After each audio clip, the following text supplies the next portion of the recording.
Well good evening students, स्वागत है आप सबका आपके YouTube channel your Diksha education पे। ये आपका पार्ट 3 रहेगा। ये है क्लास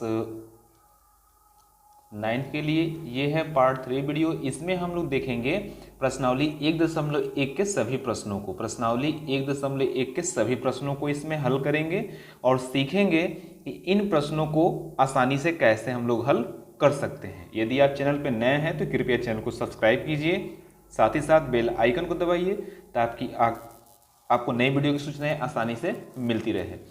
चलिए, इसका हम लोगों ने इंट्रोडक्शन देख लिया था। पहला प्रश्न क्या कह रहा है, क्या शून्य एक परिमेय संख्या है। हमको बताना है कि क्या शून्य एक परिमेय संख्या है।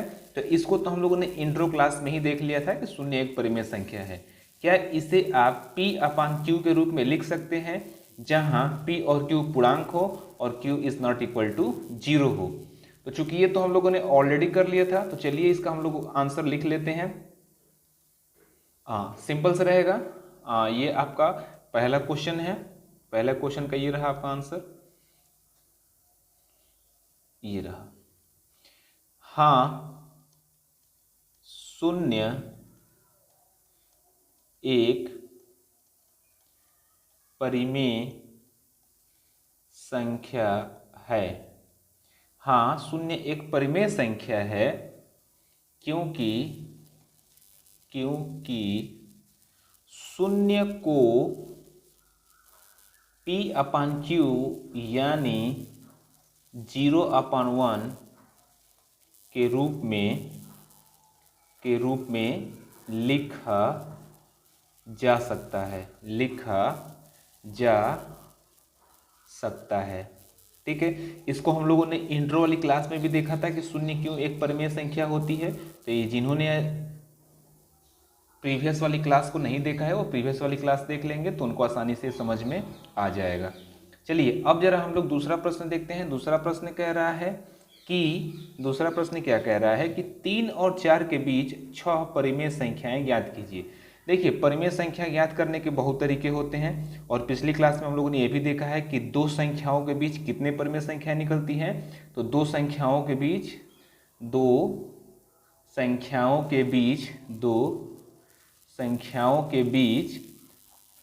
अनंत परिमेय संख्याएं ज्ञात की जा सकती है। दो संख्याओं के बीच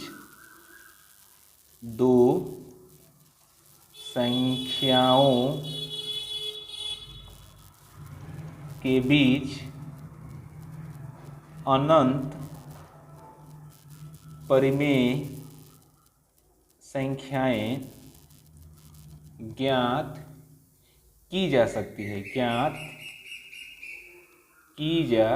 सकती है। ये हम लोगों ने पिछले क्लास में देखा था इसको। ठीक है, तो चलिए, अब हमको क्या कह रहा है कि 2 और 3 के बीच, तो ये हल रहेगा किसका, दूसरे का। 2 तथा 4 के बीच 6 परिमेय संख्या। देखिए, परिमेय संख्या ज्ञात करने का तरीका हम 2 सीख लेते हैं। पहला तरीका जो आपको आसान लगेगा आप उसे कीजिएगा। मेथड पहला है। ये मेथड पहला क्या कहता है कि पहली संख्या को मान लीजिए कि x है और दूसरी संख्या को मान लीजिए कि y है। तो पहला परिमेय संख्या क्या हो जाएगा, x + y/2। ठीक, हम यहां से आसानी से ज्ञात कर सकते हैं। ठीक है, x + y/2 अर्थात हम लोग लिख क्या सकते हैं, माना x बराबर 2 है और y बराबर क्या दिया है, 4 दिया है। तो पहला परिमेय संख्या क्या हो जाएगा, 2 धन 4/2 यानी कि 6/2 यानी कि 3। पहली हमारी परिमेय संख्या क्या निकल के आ गई, 3। तो ये हमारा है 2 और ये है हमारा 4। इसके बीच हमको एक परिमेय संख्या मिला, वो क्या था, 3। अब फिर हमको इसके बीच निकालना है। तो हम चाहें तो अब कर सकते हैं 2 धन 3, 2 को x बना दिया और 3 को y बना दिया /2। 3 2 5/2 10 यानी कि 2.5। तो एक हमको संख्या मिल गई कौन सी, 2.5। ठीक, वैसे ही 4 3 7/2 यानी कि 3.5। ऐसे करके आप 6 परिमेय संख्याएं दो नंबरों के बीच ज्ञात कर सकते हैं। ठीक, चलिए दूसरा तरीका सीखते हैं, शायद दूसरा तरीका आपको आसान पड़े। मेथड 2। सेकेंड मेथड क्या है? सेकेंड मेथड यदि आपसे जितनी परिमेय संख्याएं ज्ञात करने के लिए कहेगा उसमें आप +1 कर दीजिए, यानी 6 कह रहा है तो +1 किया तो हमारे पास आ गया 7। अच्छा, किन दो संख्याओं के बीच ज्ञात करना है? 2 और 4 के बीच। ठीक, तो 2 को भी 7 से मल्टीप्लाई करा दीजिए और अपान 7 कर दीजिए, कोई परिवर्तन होगा नहीं क्योंकि 7 से 7 कट जाएगा तो संख्या 2 ही रहेगी। ठीक वैसे ही दूसरी संख्या में भी 7 से मल्टीप्लाई करा दीजिए, अपान 7 कर दीजिए। अब हमारे पास आसानी से 6 परिमेय संख्याएं ज्ञात हो जाएंगी। 2 सते 14/7 और यहाँ हमारे पास हो जाएगा 28/7। 14 से लेकर 28 के बीच कोई भी 6 संख्याएं लिख दीजिए, वही आपका क्या हो जाएगा? 2 और 4 के बीच का परिमेय संख्या। जैसे 14/7, 15/7, 16/7, 17/7, 18/7, 19/7, 20/7। हमको 6 ही ज्ञात करना था। 1 2 3 4 5 6, 6 हमारे पास परिमेय संख्या इसके बीच की मिल गई। आसान है, बहुत ही आसान होता है, आप आसानी से इसको सॉल्व कर सकते हैं। चलिए प्रश्न संख्या 3 देखा जाए। 3 कह रहा है कि 3/5 और 4/5 के बीच 5 परिमेय संख्याएं ज्ञात कीजिए। सेम मेथड हम लोग अप्लाई कर लेंगे, या तो पहला मेथड x + y वाला लगा लेंगे, या फिर दूसरा मेथड आसान है, दूसरा मेथड से इसको सॉल्व कर लेते हैं। हमारे पास क्या कह रहा है? 3/5 और ये तीसरा संख्या का हल है 3/5। यहाँ हल कर देते हैं, आप इसे नोट कर लीजिएगा। चलिए ये रहा पेन। हाँ, तीसरा 3/5 तथा 4/5 के बीच कितनी संख्या है? 5 परिमेय संख्या है। तो 5 यानी कि हम क्या करेंगे हल में? 5 + 1 यानी कि 6। 6 से 3/5 में ऊपर भी 6 से मल्टीप्लाई, नीचे भी 6 से मल्टीप्लाई। और दूसरी संख्या क्या थी? 4/5, तो इसमें भी ऊपर भी 6 से मल्टीप्लाई और नीचे भी 6 से मल्टीप्लाई। जब इसको हमने मल्टीप्लाई कराया तो ये क्या हो गया? 3 6 या 18, यानी कि 3 6 18 बटे का 5 6 का 30, और ये हो गया कितना? 4 6 का 24 बटे का 5 6 का 30, यानी कि क्या हो जाएगा? 19/30, 20/30, 21/30, 22/30 और अगला क्या हो जाएगा? 23/30। देखिए 1 2 3 4 5, ये रहा हमारे पास 5 इसके बीच की परिमेय संख्याएं। कुछ नहीं, जितना कह रहा है उसमें एक जोड़िए और अंश और हर में गुणा करा दीजिए। अच्छा, अंश और हर में क्यों करा रहे हैं? क्योंकि परिमेय है तो P/Q के रूप में हमको लिखना पड़ेगा। चलिए प्रश्न संख्या लास्ट देख लिया जाए। कह रहा है कि नीचे दिए गए कथन सत्य या असत्य कारण के साथ अपने उत्तर दीजिए। तो इसको तो हम लोगों ने शायद देखा है, फिर भी दोबारा देख लेते हैं। पहला कह रहा है कि प्रत्येक प्राकृत संख्या एक पूर्ण संख्या होती है। कह रहा है कि प्रत्येक प्राकृत संख्या, अच्छा प्राकृत संख्या हम लोगों ने देखा था। चलिए इसको जरा नया पेज ले लेते हैं। हाँ पहला प्रश्न क्या कह रहा है कि प्रत्येक प्राकृत संख्या, कह रहा है प्रत्येक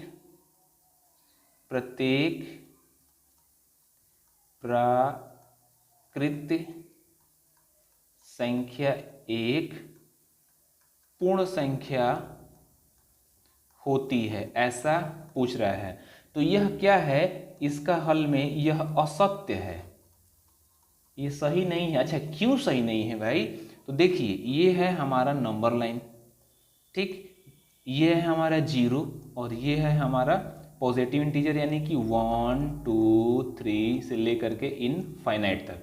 जो हमारा प्लस वाला पूर्णांक होता है वही हमारा क्या कहलाता है? प्राकृत संख्या। अब ये हमसे कह रहा है कि प्रत्येक प्राकृत संख्या एक पूर्ण संख्या होती है, जबकि हम जानते हैं कि पूर्ण संख्या जीरो के साथ हमारा शुरू होता है तो प्राकृत संख्या में कभी भी जीरो आता नहीं है, इसलिए यह कथन क्या हो जाएगा, असत्य हो जाएगा, क्योंकि पूर्ण संख्याएं जीरो से प्रारंभ होती है, ठीक है। चलिए दूसरा क्या कह रहा है, दूसरा देख लेते हैं, इसमें जरा ऊपर कर लिया जाए। दूसरा इसमें कह रहा है कि प्रत्येक पूर्णांक, देखिए इसमें कह रहा है इसका दूसरा, प्रत्येक पूर्णांक एक पूर्ण संख्या होती है। अब कह रहा है कि प्रत्येक पूर्णांक एक पूर्ण संख्या होती है। जी बिल्कुल नहीं ऐसा होता है, ये भी क्या है, असत्य है। अच्छा क्यों असत्य है, पूर्णांक की बात कर रहा है तो पूर्णांक में निगेटिव नंबर भी आते हैं। यदि स्केलिंग देखिएगा तो ये रहा जीरो और इधर रहा प्लस वाले और इधर रहा माइनस वाले नंबर, और केवल जीरो और प्लस वाले नंबर हमारे क्या होते हैं, पूर्ण संख्या ही होते हैं। तो फिर इसमें कहाँ से हम इसको पूर्णांक कह सकते हैं, इसलिए ये भी क्या हो जाएगा, असत्य हो जाएगा। तीसरा कह रहा है कि प्रत्येक परिमेय संख्याएं एक पूर्ण संख्याएं होती हैं, प्रत्येक परिमेय संख्याएं एक पूर्ण संख्याएं होती हैं। ये बिल्कुल सत्य है। क्यों, क्योंकि जीरो से स्टार्ट होकर के आगे 1 2 3 इनफाइनाइट तक जो चलता है, ये सारी संख्याएं क्या होती है, परिमेय होती हैं।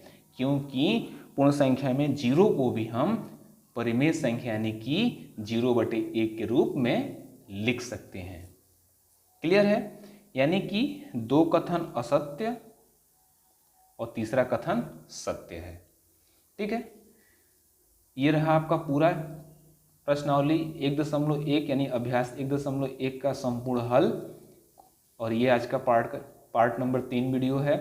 यदि कोई भी डाउट हो, कोई भी संदेह हो तो आप कमेंट सेक्शन से पूछ सकते हैं कि सर हमको यहाँ दिक्कत है, या फिर आप भाई ऐसे हमको बताइए, दोबारा बताइए, हम आपको दोबारा बताने की कोशिश करेंगे।